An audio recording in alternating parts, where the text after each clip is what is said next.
Samo ramię robota nie jest w stanie wykonać żadnej pracy. Zawsze potrzebujemy jakiegoś narzędzia, które nadaje mu cel i pozwala wykonywać określone czynności. W zasadzie możemy zbudować dowolne narzędzie, natomiast do asysty mamy 4 dedykowane konkretne modele chwytaków. Jeden z tych chwytaków chciałbym Wam pokazać. Mam tu chwytak firmy Zimmer, chwytak palcowy, elektryczny. Zobaczmy, co jest w środku. Otworzę pudełko.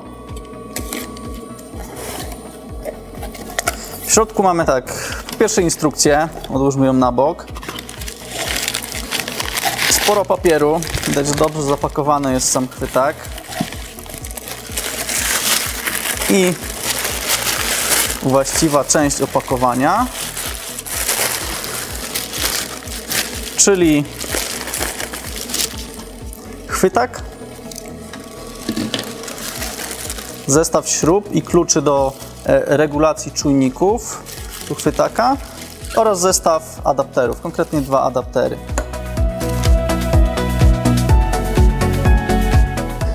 Montaż zaczynamy od tego większego adaptera, który jest ciekawym rozwiązaniem, ponieważ pozwala nam na ukrycie tych kabli wychodzących bezpośrednio z flanszy robota. Zapewnia to wygodę, jest to bardziej eleganckie rozwiązanie i jest też ważne pod kątem bezpieczeństwa.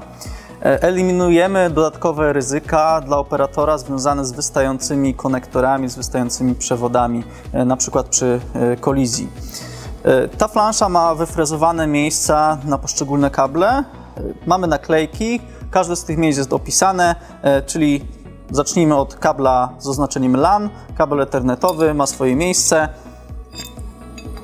Wciskamy go w odpowiednie miejsce. Dalej kabel FS, który odpowiada za komunikację z naszym czujnikiem siły. On również ma swoje określone miejsce. Wciskamy go, one dobrze i stabilnie siedzą, że tak powiem, w tych swoich gniazdach. I na koniec kabel HND, który odpowiada już za komunikację z samym chwytakiem i sterowanie nim. I w ten sposób mamy elegancko schowane wszystkie 3 przewody. Dalej tą flanszę ten adapter możemy już zamontować do flanszy. Warto zawsze pamiętać o pinie pozycjonującym, który pozwoli nam na dokładniejsze i powtarzalne przede wszystkim spozycjonowanie tych 2 elementów, czyli flanszy i adaptera. Na flanszy znajduje się otwór na pin pozycjonujący, również na tej flanszy, więc je parujemy ze sobą.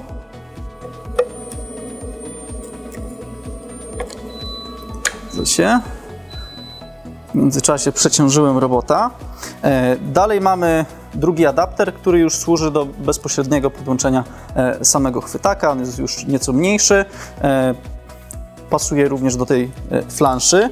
W zestawie mamy również drugi pin pozycjonujący do lepszego spasowania tych 2 elementów, więc analogicznie umieszczamy pin pozycjonujący.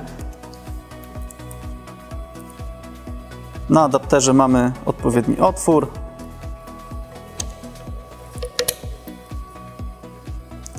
Mamy 2 adaptery. Teraz możemy je przykręcić do flanszy bezpośrednio, czyli nie przykręcamy 2 adapterów osobno. Oba są przykręcone za pomocą tych samych 4 śrub, które są załączone w zestawie. Więc teraz wkręcę te śruby. Śruby z obłem imbusowym, więc nie potrzebujemy specjalnych narzędzi, żeby je wkręcić. Dokręcimy dobrze śruby, żeby chwytak stabilnie był zamocowany i żeby też odpowiednio przenosił siły, tak żeby zapewnić bezpieczeństwo dla operatora, co jest kluczową rzeczą w robocie współpracującym. Następnie możemy przejść do montażu samego chwytaka. Chwytak montujemy na 2 śrubach. Żeby go zamontować do flanszy, musimy najpierw odkręcić, zdjąć tą górnią obudowę, która ma funkcję bezpieczeństwa przede wszystkim. Ona nam ukrywa wszystkie ostre krawędzie z samego chwytaka.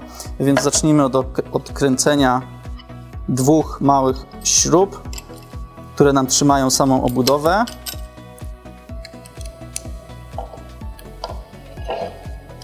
Przy odkręcaniu tego chwytaka z robota warto pamiętać, żeby najpierw zamknąć chwytak. Przy otwartych szczękach nie jesteśmy w stanie zdjąć tej obudowy. Gotowe. Mamy zdjętą obudowę, widzimy sam chwytak. Chwytak działa w bardzo prosty sposób też. Ma prostą regulację 4 stopni siły zacisku.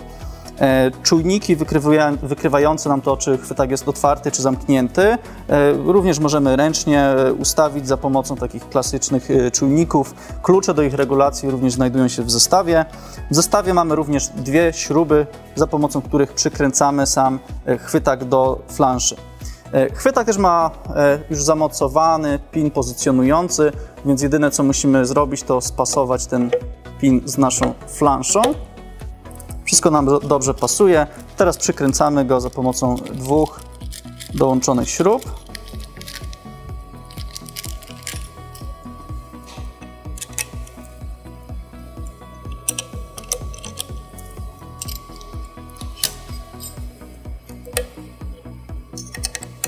Gotowe.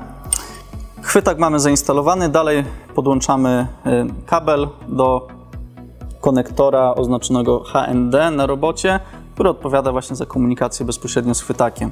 Przekręcę sobie flanszę robota, żeby mieć lepszy dostęp do tego konektora.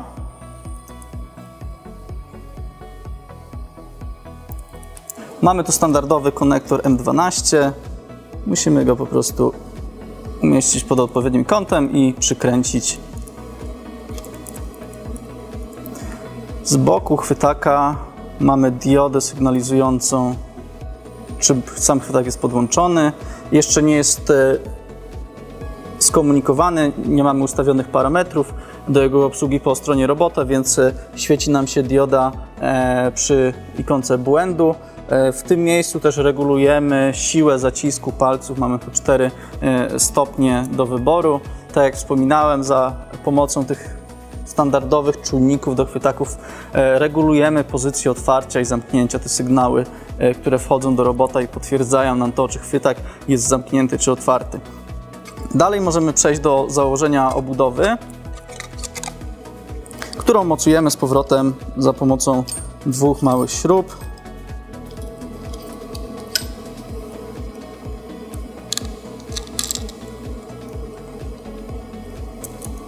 Jak widzicie, w zestawie mamy palce z tym chwytakiem. Możemy je oczywiście odkręcić i zamontować własne palce dostosowane do konkretnej aplikacji. W standardowej wersji mamy aluminiowe palce z zakończeniami gumowymi, z takimi gumowymi nakładkami, które też pozwalają nam lepiej złapać detal. One też mają te przeszlifowane krawędzie, nie ma tu ostrych krawędzi, tak żeby zminimalizować też ryzyko dla operatora. Mamy podłączony chwytak mechanicznie i elektrycznie. Pora na konfigurację. Chwytak konfigurujemy z poziomu naszego oprogramowania do asysty Arty Toolbox, gdzie z menu ustawień początkowych, czyli Initial Settings, wybieramy konkretny model chwytaka. Przechodzimy do zakładki Menu i Initial Settings, gdzie edytujemy ustawienia początkowe robota. I dochodzimy do ekranu, w którym po prostu wybieramy nasz konkretny model. Mamy chwytak Zimmera zamontowany, więc go wybieramy, klikamy Next. W dalszym kroku musimy ustawić takie parametry jak rozmiar tego chwytaka, jego waga, środek ciężkości. Jeśli mamy chwytak zainstalowany z adapterami dołączonymi do zestawu, możemy wprowadzić domyślne ustawienia, które są dostępne z poziomu pliku pomocy VisualBoxa. I to wszystko. Chwytak jest zainstalowany, skonfigurowany. Możemy sprawdzić, czy działa. Na wbudowanym panelu operatorskim mamy przycisk Hand. Za jego pomocą możemy zamknąć i otworzyć chwytak. Możemy przejść do programowania, nauczyć jakiejś pozycji w tym chwytaku.